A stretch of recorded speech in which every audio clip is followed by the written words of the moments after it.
বাংলাদেশে 29 million dollar কারা পেয়েছেন, যা বললেন ট্রাম্প। বাইডেন প্রশাসনকে ভারতের ভোটারদের উপস্থিতি বাড়ানোর জন্য 2 কোটি 10 লাখ ডলার সাহায্যের জন্য দুর্নীতির অভিযোগ এনেছেন মার্কিন প্রেসিডেন্ট ডোনাল্ড ট্রাম্প।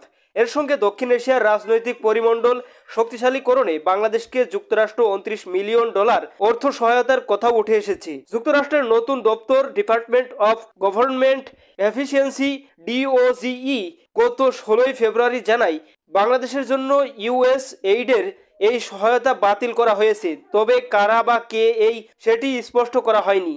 স্থানীয় সময় শুক্রবার 21 ফেব্রুয়ারি দেশটির গভর্নরদের নিয়ে আয়োজিত এক অনুষ্ঠানে ট্রাম্প এই অভিযোগ তুলেছেন। খবর টাইমস অফ ইন্ডিয়ার। তিনি বলেন, বাংলাদেশের রাজনৈতিক পরিমণ্ডল শক্তিশালীকরণে একটি সংস্থার কাছে 29 মিলিয়ন ডলার গেছে, যেটির নাম কেউ কোনোদিন শোনেনি। তারা চেক পেয়েছে। আপনারা ভাবতে পারেন, আপনার ছোট্ট সংস্থা আছে, আপনি এখানে 10,000 পান, ওইখানে 1 লাখ পান। আমরা যুক্তরাষ্ট্রের সরকার থেকে 29 মিলিয়ন ডলার পেয়েছি বাংলাদেশকে দেওয়ার জন্য।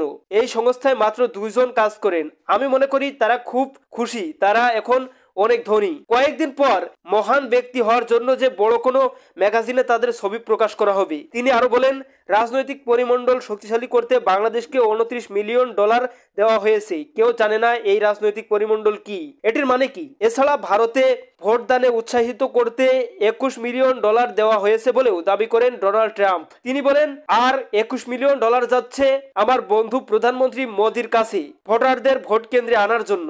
আমরা ভারতকে এজন্য 21 মিলিয়ন ডলার দিচ্ছি। আমাদের ব্যাপারে কি? আমিও ভোট কেন্দ্রে ভোটারদের উপস্থিতি চাই। সূত্র টাইমস অফ ইন্ডিয়া। দর্শক, এই ছিল আজকের সর্বশেষ আপডেট নিউজ। সকল প্রকার আপডেট নিউজ সবার আগে পেতে আমাদের চ্যানেলটি সাবস্ক্রাইব করে পাশে থাকুন। ধন্যবাদ সবাইকে। আল্লাহ হাফিজ।